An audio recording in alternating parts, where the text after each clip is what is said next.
Assalamualaikum warahmatullahi wabarakatuh. Sebelumnya terima kasih kepada ibu-ibu PKK yang sudah hadir dan meluangkan waktunya untuk sosialisasi dari kami. Sebelumnya perkenalkan diri, saya Fitri, saya selaku anggota dari kelompok PMM 83 gelombang 7. Di sini kami akan mensosialisasi tentang pengolahan sampah organik dan anorganik. Nah, kita di sini akan menjelaskan tentang apa itu sampah. Nah, sampah itu adalah sebuah material yang dibuang dari kegiatan rumah tangga, perdagangan, industri, dan kegiatan pertanian. Dan juga bagian dari sesuatu yang tidak dipakai atau tidak disenangi, atau sesuatu yang harus dibuang, yang umumnya berasal dari kegiatan yang dilakukan manusia, termasuk kegiatan industri, tetapi bukan yang biologis.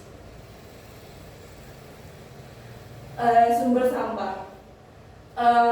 Sampah itu terdapat dari sumber-sumber. Salah satunya ada sampah domestik. Sampah domestik itu umumnya ada di sampah rumah tangga dan pemukiman. Kedua, ada sampah non-domestik yang berasal dari perkantoran, industri, pariwisata, dan restoran.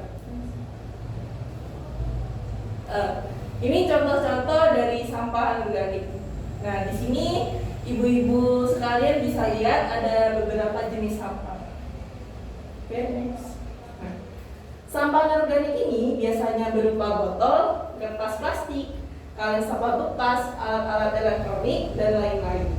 Sampah plastik bisa bertahan sampai ratusan tahun sehingga dampaknya itu sangat lama. Untuk mengatasi masalah sampah anorganik, kita dapat melakukan dengan cara 3R.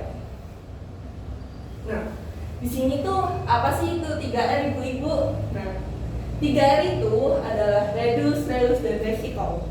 Reduce sendiri adalah kegiatan mengurangi sampah, misalnya belanja, disarankan membeli produk isi ulang. Kalau reuse itu kegiatan menggunakan kembali, misalnya catatan memo atau memilih produk berupa botol. Botol tuh bisa juga diganti sebagai pot tanaman.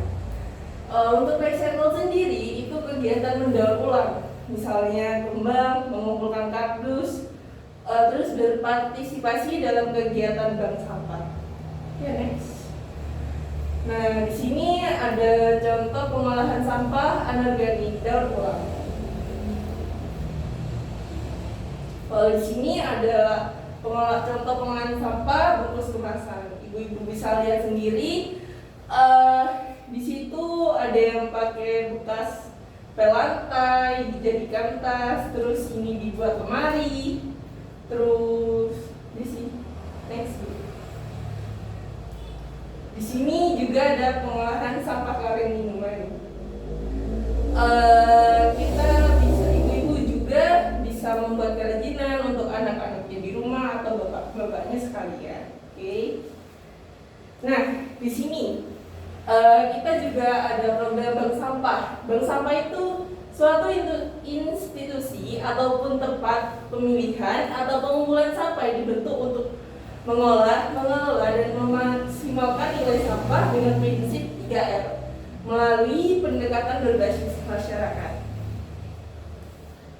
Nah, tujuan bank sampah sendiri itu adalah membantu menangani pengolahan sampah di Indonesia.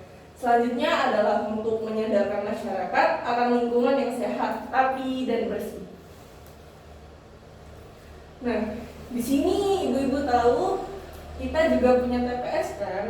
Nah, sama seperti di bank sampah, ini adalah proses-prosesnya. Yang pertama adalah pemilihan sampah skala rumah tangga, penyetoran, pencatatan,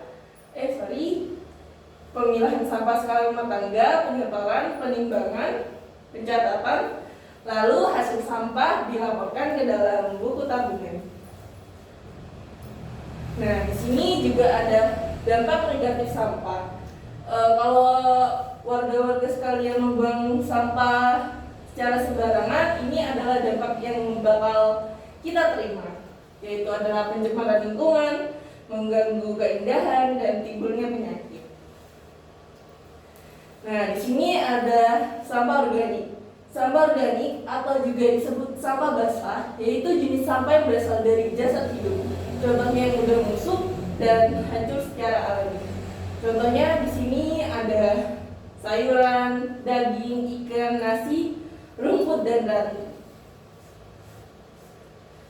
Nah, di sini ada cara mengelola sampah organik. Nah, pertama itu cara pewadahan. Sampah organik atau sampah yang mengandung air dan berbau seperti popok, membalut, simpan dalam kantong terpisah. Kemudian simpan dalam tong sampah di rumah masing-masing. Pembuangan. Petugas kebersihan akan mengambil sampah di masing-masing rumah sesuai jadwal yang disepakati.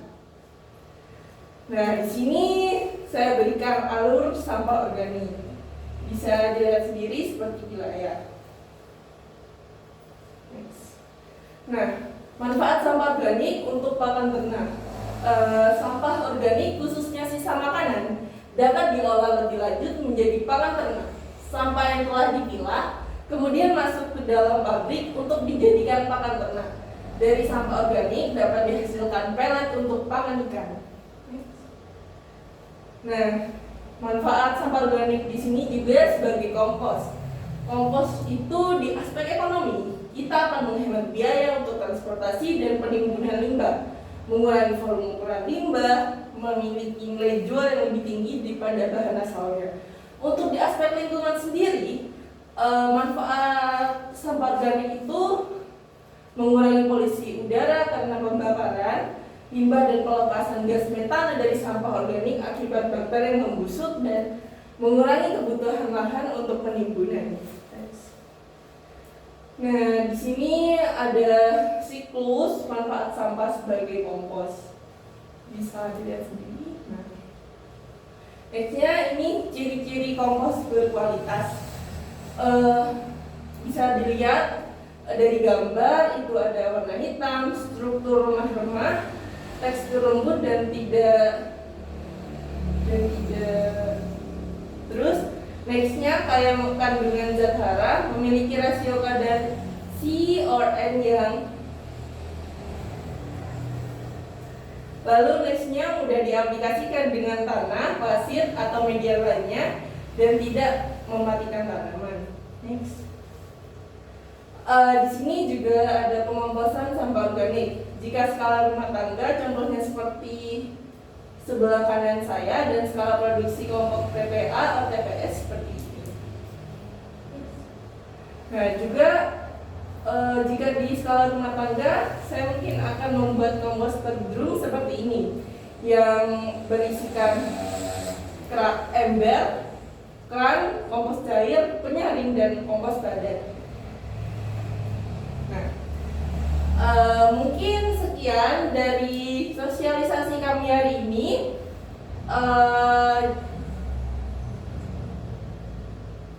Saran saya, kurang lebihnya saya mohon maaf. Cintailah kebersihan karena kebersihan adalah bagian dari iman. Kurang lebihnya mohon maaf. Wassalamualaikum warahmatullahi wabarakatuh.